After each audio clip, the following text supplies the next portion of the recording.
అసలు నువ్వు బయటికి బయటికి తీస్తలేను రా. ఎందుకో అది నువ్వు కూడా నడుచుకుంటూ పోతున్నావు రా. బండి అది రిపేర్ గాయసి నా బండి పోయినందుకు ఈడు బండి తీసుకుని తీస్తలేడు బయటికి తిరుగుతామని ఇట్లుంటుందా నీతో కాదురా, నువ్వు కూడా నడుచుకుంటూ పోతున్నావు. నీతో నేను కూడా నడుస్తారా? అంటే నేను బండి రిపేర్కి ఇచ్చినారా, సో నేను నడుచుకుంటూ తిరుగుతున్నా. ఈడు కూడా నాతో నడుస్తాడంట. సో చూద్దాం, మన బండి అయితే అలా రేపు వస్తుంది.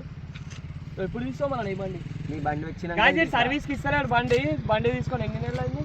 3 months అవుతుంది. 3 months సైడ్ ఎక్కువ అవుతుంది గాయసి. సర్వీస్ ఇస్తలేడు బండి మొత్తం పాదాల సౌండ్లు వస్తున్నాయి ఇంజన్లో. నా ఇంజన్ లెక్క అయితే నేను కూడా అట్లా పట్టించుకోలే. నా ఇంజన్ కూడా కూర్చోండి. నేను చెప్తే అర్థమవుతుంది ఆయనకి. ఏమైంది రిపేర్ ఎప్పుడు ఇస్తున్నావు సర్వీస్కి? పోతారా?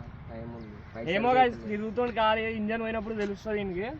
తెలుస్తుంది. ఆగు, నా బండి అయినట్టు ఇన్ బండి కూడా అవుతుంది. చెప్తే అర్థం చేసుకుంటలేడు వీడు. అది మళ్ళా షోరూమ్లోనే వేయాలి. నా బండి అయితే తెలిసిన దగ్గర ఇచ్చిన. నేను బండి షోరూమ్లోనే ఆర్సీ కదా, షోరూమ్లోనే వేస్తారు. బయట ఎవ్వరు చేయరు. దాన్ని సామాన్లు అసలు దొరకదన్నమాట ఇక్కడ.